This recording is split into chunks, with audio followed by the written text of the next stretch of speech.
शक किस देश के निवासी थे? शकों ने भारत पर कितने वर्षों तक शासन किया और कितने भूभाग पर शासन किया? आज आपको फुल डिटेल फुल जानकारी देने वाला हूं। जैसा कि पहली वीडियो में हम आपको बता चुके हैं कि भारत पर सबसे पहले विदेशी आक्रमण ईरान ने किया था और ईरान ने भारत के बहुत बड़े भूभाग को 200-300 वर्षों तक जो है अपने अधीन रखा। इसके बाद यूनानी शासक सिकंदर ने भारत पर आक्रमण किया। उसका कोई खास प्रभाव भारत पर नहीं हुआ क्योंकि वह मात्र 19 माह ही भारत में ठहरा और उसके तुरंत बाद जो है चंद्रगुप्त मौर्य का शासन आरंभ हुआ, जिसमें अखंड भारत का निर्माण हुआ। इसके सैकड़ों साल बाद भारत पर बैक्ट्रिया नामक देश का आक्रमण हुआ। उसमें भी भारत का कुछ भूभाग अपने अधीन कर रखा था। इसके बाद भारत पर आक्रमण हुआ शकों का आक्रमण हुआ। आज हम आपको शक शासक द्वारा भारत पर किए गए आक्रमण के बारे में बता रहे हैं। तो नमस्कार साथियों, स्वागत है आपका हमारे यूट्यूब चैनल जीएम पाठशाला पर। साथियों, ऐसी वीडियो बनाने के लिए काफी मेहनत करनी पड़ती है, काफी पढ़ना पड़ता है, तो प्लीज वीडियो को लाइक जरूर कर दीजिए, साथ ही चैनल को सब्सक्राइब भी कर लीजिए।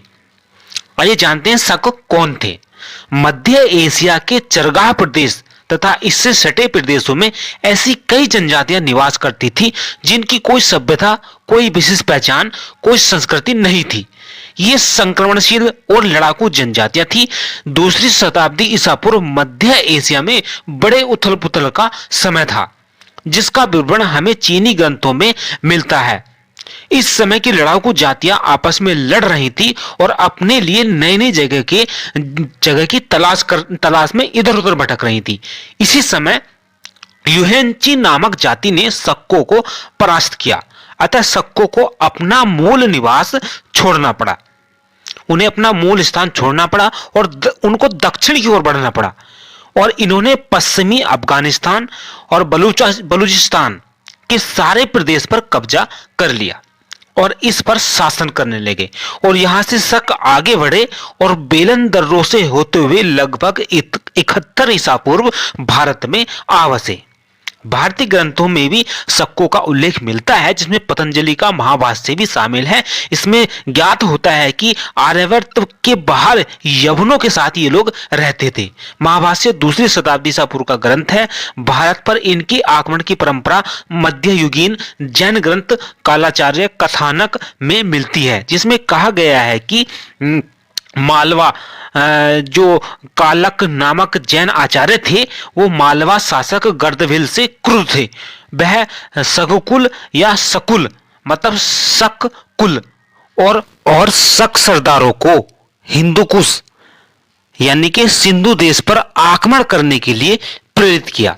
इस प्रकार शकों ने भारत पर आक्रमण किया और पहले सिंध प्रदेश को जीता, फिर सौराष्ट्र प्रदेश को जीतकर वहां शक शासन की स्थापना की और वहां रुककर बरसात का समय व्यतीत किया। फिर आगे बढ़कर उज्जैन के राजा गर्दभिल पर आक्रमण किया। इस युद्ध में गर्दभिल हार गया और उसे अपना राज्य छोड़कर भागना पड़ा। इस युद्ध के 14 वर्षों के बाद गर्दभिल के पुत्र विक्रमादित्य ने अपनी शक्ति को पुनः संगठित किया और शकों से युद्ध किया और उन्हें युद्ध में हराकर उज्जैन से खदेड़ दिया। इस विजय के उपलक्ष्य में उसने विक्रम संवत चलाया, जो आज भी प्रचलित है। भारत में शकों के प्रारंभिक इतिहास को प्रस्तुत करना कठिन है। कुछ विद्वान इस पर मतभेद रखते हैं, लेकिन लेखों और सिक्कों से प्राप्त जो अवशेष हैं उनके आधार पर यह स्पष्ट है कि इनकी एक शाखा ने उत्तरपंथ यानी कि मथुरा पर अपना आधिपत्य जमा लिया और कालांतर में वो धीरे धीरे अवंती, सौराष्ट्र और महाराष्ट्र तक फैल गए। इस प्रकार वह भारत के बहुत बड़े भूभाग पर अपना शासन चलाने लगे। इन्होंने भारतीय संस्कृति को अपना लिया और जैन, बुद्ध और शैव धर्म में जो है सभी भारतीय बन गए और शक शासन भारत पर काफी समय तक शासन करता रहा। लेकिन इनकी खास बात यही थी कि ये खुद भारतीय बन गए और भारतीय संस्कृति को अपना लिया। शक शासन के साम्राज्य को गुप्तों ने हमेशा के लिए शक शासन को समाप्त कर दिया। लेकिन इन्हीं के साथ भारत में एक वंश और था जो विदेशी था, जिसने भारत पर राज किया, जिसको पहलव वंश कहते हैं। पहलव वंश ने भारत में काफी समय तक राज किया और भारत के एक बड़े भूभाग पर कब्जा रखा। पहलव जाति का सबसे प्रतापी राजा गोडेफर्निस था। उसके शासन काल का एक लेख तख्ते वाही में मिला है। उसमें उसने पश्चिमोत्तर प्रदेश में राज्य किया और तक्षशिला में शक सत्ता को उन्मूलित किया और यह लगभग 190 ईस्वी में शासक बना और उसने कम से कम 45 ईस्वी तक शासन किया। उसने शक शासक एजिस द्वितीय के कुछ प्रदेशों पर अधिकार कर लिया था। ईसाई अनुश्रुति के अनुसार गोडेफर्निस संपूर्ण भारत का राजा था। संत टॉमस उसके दरबार में आया था। गोडेफर्निस के कुछ ही समय बाद इस प्रदेश पर कुषाणों का आक्रमण हुआ।